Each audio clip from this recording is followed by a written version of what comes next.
Hello, Uggies Worldwide. I'm Dave Casler, amateur radio call sign KE0OG, here with another episode of Ask Dave. This is not so much a question as a plea for help. This is from Mindy Sue, and she is KQ4JFE.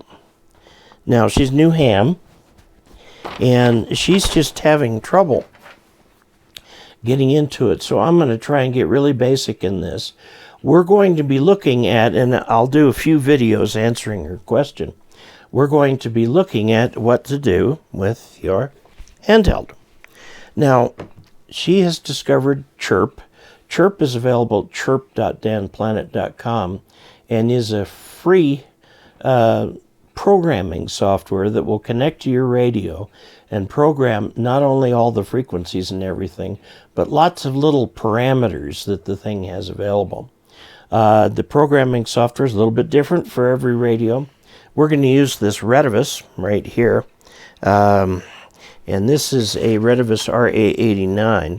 And this is the giveaway for March 2024 for our viewers. If you want to enter that drawing, by the way, it's still open. Send a postcard, QSL card, or an envelope with a single sheet of paper in it that says your name, call sign, shipping address, and phone number. And send it to Dave Casler, KE0OG, at P.O. Box 98, Ridgeway, Colorado, 81432. And we will have the drawing on the first Thursday live stream of April. Okay? So there you go. Now, let's talk a little bit about the programmable things about your radio. Why they're there, not just what they mean, not just how to program them, but what are they for? Why are they doing this? Okay, so let's take a look.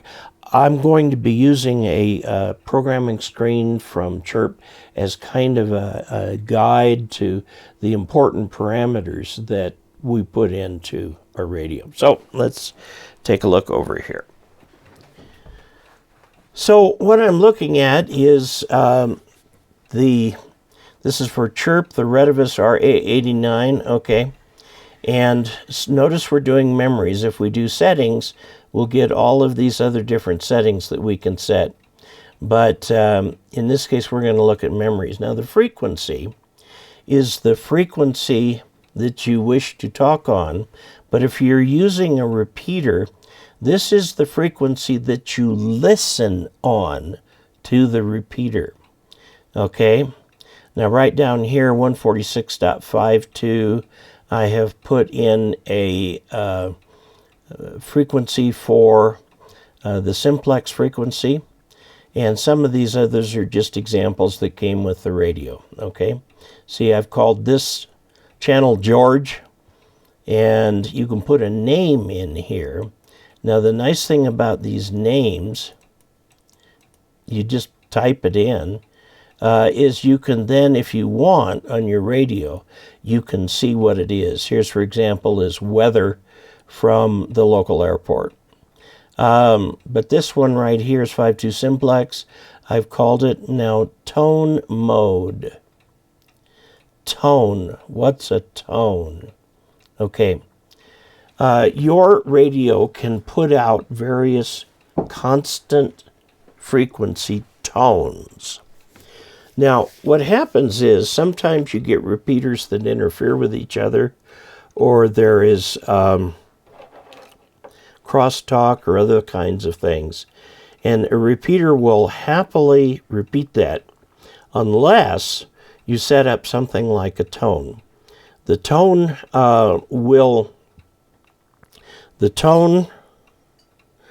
tells the repeater that this is a legitimate thing to repeat. Okay, you have to transmit that tone.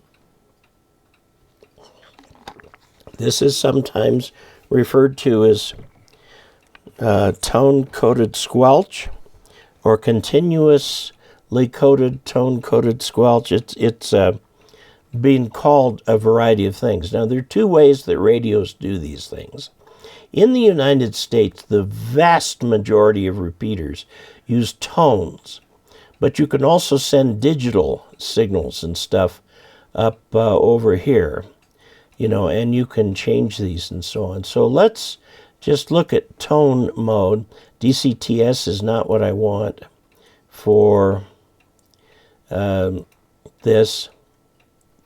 I want, let's just move this up so we can see this. Cross, DCTS, tone squelch, or tone, or nothing. Okay.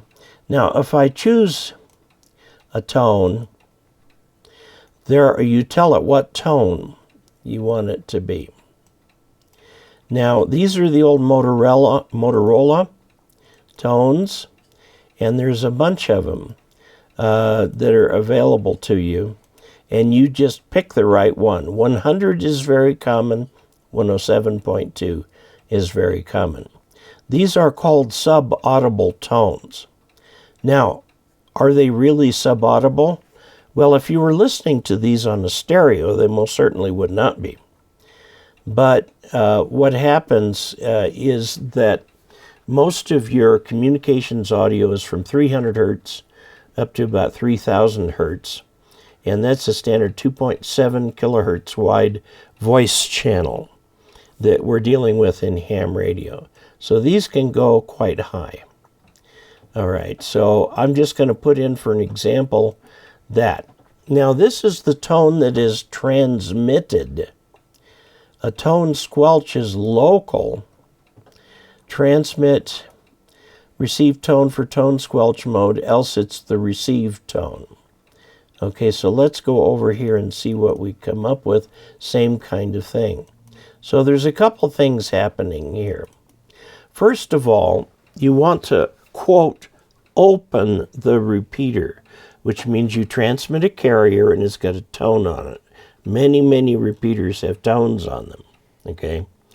So you're going to go ahead and transmit the tone. The repeater says, at last, a nice signal, and it'll go ahead and repeat that. Now, on the other hand, if you're doing simplex, and if on the other hand you're doing simplex, and you want the other person calling you, only one of them to get through, you can set it up so that your receiver will not open unless it hears that tone. That's rare. Okay, that's rare. So don't worry about that. Now, the other kind of thing we have here is DTCS. Now, there's a whole list of them here. And these are digital codes that are sent back and forth to open radios. There are a small number of repeaters in the United States that use them, but not generally. And now here is the same kind of thing, whether we need to receive that code in order to open. Now there is something called a polarity that goes with these codes. Since we don't use them, we don't really need them, but you can go NNNR, RN, and RR. Wow. Okay, now let's get away from the tones and talk about cross mode. You can go between different types of tones, okay? This doesn't get you cross band. That's a different thing. This is cross mode. Normally, this would not be used. Since we're not using any of these other things, we only care about the cross mode. Now, duplex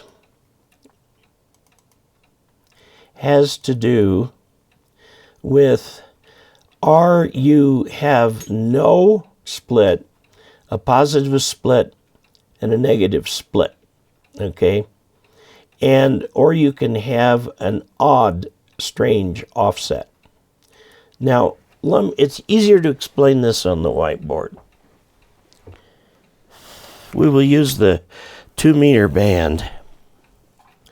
as our example, it starts out at 144 megahertz and goes up to 148. Your repeaters tend to be up in this part. So if you have a repeater in the listening frequency is here, this is the number that you put in for the frequency. When you press your push to talk button, you will go into an offset. So the offset on the 2 meter band is 0.6 megahertz or 600 kilohertz. So you will go either above it or below it. So if you go in above it, that's okay,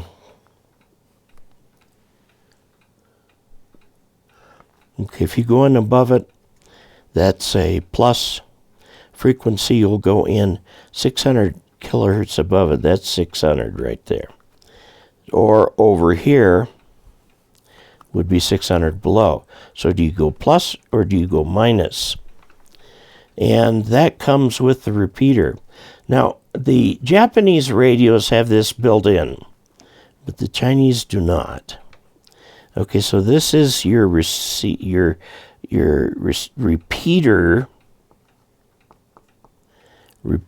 output frequency is right there. So if it's marked with a plus, you go in 600 kilohertz above and so on. Now, the reason for the split is simple. A radio cannot transmit and receive on the same frequency at the same time.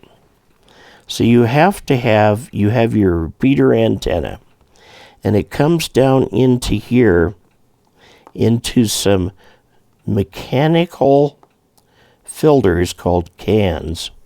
This is the only way that you can send the receiver output and the transmitter input, actually it goes in there, to the same radio, to the various and appropriate inputs, is because these specialized filters, which are quite expensive, they're often called cans, and they allow the transmitter to transmit on this antenna and not get any of that signal into the receiver. So that's the reason for the split. So we're going to transmit to the repeater on something above. The normal transmitted is like 147.9 or something like that. Okay. And then this right here will come in at 600 kilohertz difference from that, so that it will separate it and go through. Now, when hams first started making repeaters,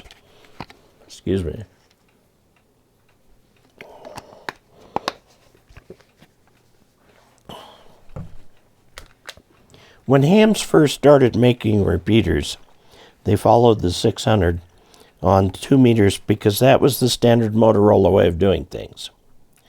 Now, when we went to 70 centimeters, we got smarter, and we put in 5 megahertz differences. Now, I want to show you something. You can have another repeater here, which would have its input frequency here, and another one here, which would have its frequency here, and so on. So you're interlacing all of these repeaters.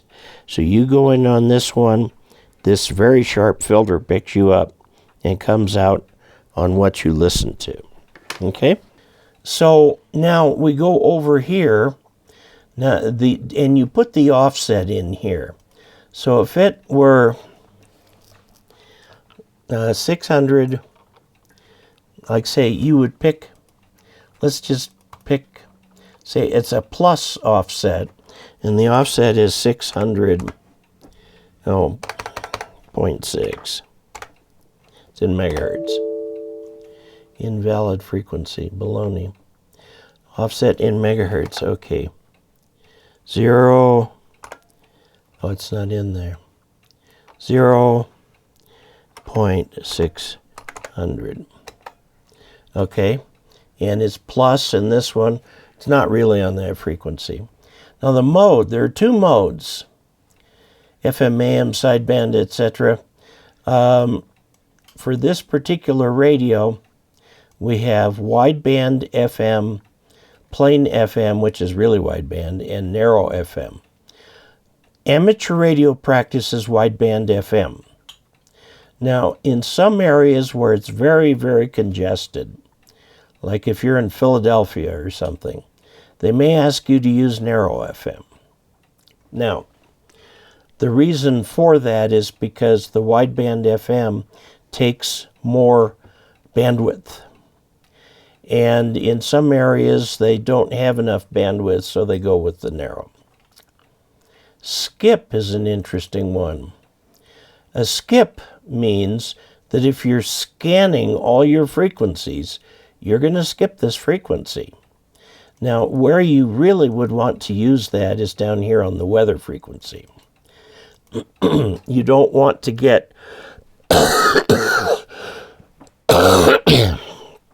you don't want the thing to hang up on the weather. Okay, power. There's most handhelds have multiple powers. High, mid, low. I think this is about 10 out, 5 out, 1 out, something like that, okay? And then you can put a comment. This is not stored in the radio, but is stored on the computer when you save this. And it can be anything to say, you know, Jim, help me with this frequency or something like that. You just type right in there. Jim helped me with this.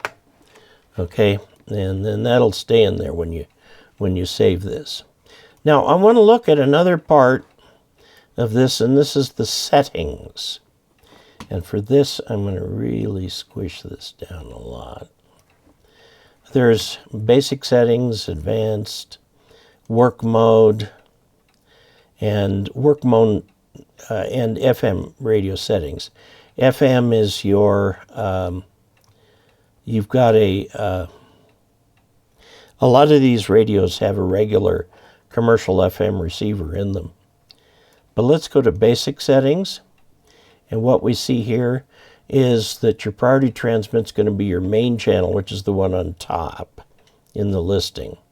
Vox level is only important if you use the Vox, and I recommend that you do not. Squelch level, you will most of the time not have an issue with that. If you want to turn on dual wait and standby, you can just simply by checking the box, okay? LED display mode is for how long the display will stay on backlit, okay? Background light color, you've got number of lights, colors that you can choose from. And of course they're numbered, they're not the color. Keypad beep, whether you want to beep every time you press a key, I usually like that. Transmission timeout timer, if you go over 90 seconds, and you can make it much longer if you want, it will time out on you and stop transmitting. This is in case you happen to sit on your radio in the car. After 90 seconds, it'll shut off. Vox switch, leave it off. Roger beep. A Roger beep means at the end of your transmission, you're going to get a little beep. Most people don't use that. Battery save mode, scan type. There are several types of scan. Carrier on, this is time limited and so on. These are explained in the handbook. But when you scan, there are multiple types of scan. Auto key lock, just off. Voice prompts do come on. These are the ones that say character mode, frequency mode, not character mode. Channel mode. Okay, the intro screen, what do you want on it? The key lock mode, be key or key inside key and so on and so forth. This is something that will lock the the radio, just so that you won't change things if you sit on it. Display mode, you can have the frequency, the channel number, or the name. Now, we put names in on a previous page. Okay, the radio monitor, I think, has to do with the FM.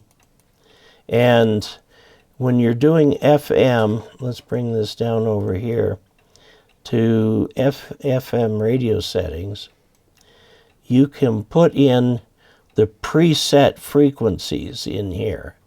Okay, FM preset 1, and that's all I've got in there. So you can put in your favorite FM channels. You know, if you've got your favorites, go ahead and put them in. Let's go over here to advanced mode. There's not much in here. End tone elimination. Intro line 1, Retevis RA89. The region is the US, and that's not changeable. Side key 1 is 750 tone. That is not the US convention. Now, you can make this anything. Okay, side tone 1 long is flashlight. See all the different things that you can change. Side key 2 scan, side key 2 long is 720 tone. I would pick like power mode or something like that and put it in there. Okay, work mode settings. These